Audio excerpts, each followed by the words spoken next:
ልጌው ነው በቃ ከስደት ለመውጣት አስቤበት ነው ይሄን ቻናል የከፈትኩት።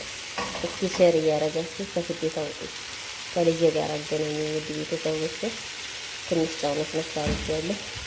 እኔ እንግዲህ ጨውን እና ቅመሙን የምጠቀመው ዶሮ ሲሆን ነው እንጂ አትክልት ሲሆን አልጠቀምም። ያው ነግሬያችኋለሁ ተደጋገም እንዳትሉ ይቅርታ ለማስታወስ ያህል ነው።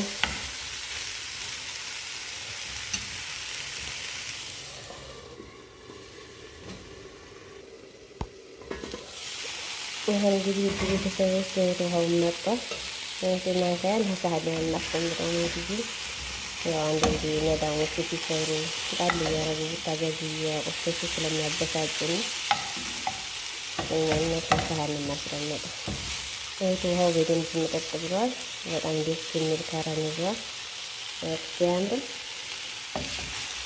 በደንብ ነው የተጠበሰው። መብሰሉ ደግሞ ቤት ይታወቃል። እንዲህ ስታረጉ ገር ነው ቆርጠለኝ ነው ያው መብሰል እንደዚህ ታውቁታላችሁ። እንዳልበሰለ ከተረዳችሁ ደግሞ እሳቱን በጣም ቀንሳችሁ ማቆየት ትችላላችሁ። እንግዲህ ውድ ቤተሰቦች አሁን ይሄን እንግዲህ በቂጣ ነው በኩብዝ መመገብ ትችላላችሁ።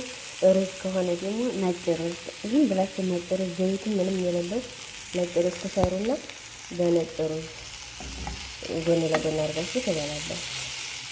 እንዲሁም እናንተ ሰርታችሁ መብላት አቅም ታይወሰላችሁ ወይም መዳምን ተሰራችሁ ከቤት ባለው ሩዝ ትንሽዬ ይሄን በዛ አድርጋችሁ ሩዝን ትንሽ አድርጋችሁ መመገብ።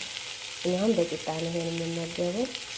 እንግዲህ ቤተሰቦች ላይክ፣ ሼር፣ ሰብስክራይብ እያደረጋችሁ አበረታቱኝ። የሰት ለመቀነስ ደግሞ ካሰባችሁ ቁረጡ፣ የምር ቁረጡ።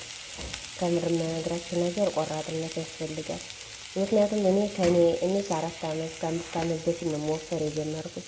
4 ዓመት 5 ዓመት እኔ ያው ስድየልብ ኑሬ ምኑንም ሳግበሰብስ ኑሬ አሁን በስተመጨረሻ ቆረጥኩ እና እናንተም አንድ ቀን መቁረጣችሁ ስለማይቀር አሁን በ65 በ70 ያላችሁ ጊዜ እንደኛ ወደ 100 እና ወደ 97 ሳገቡ ቁረጡ ላለሁ ንዴች ሴት ሊቀርማ 58 እና 55 ልኳ ነው ብዬ አስባለሁ።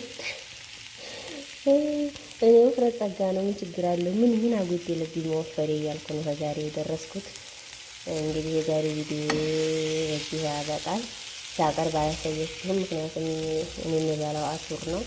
አሁን ይሄ ደግሞ ዙሁር ነው እየሰራሁት ያለሁት።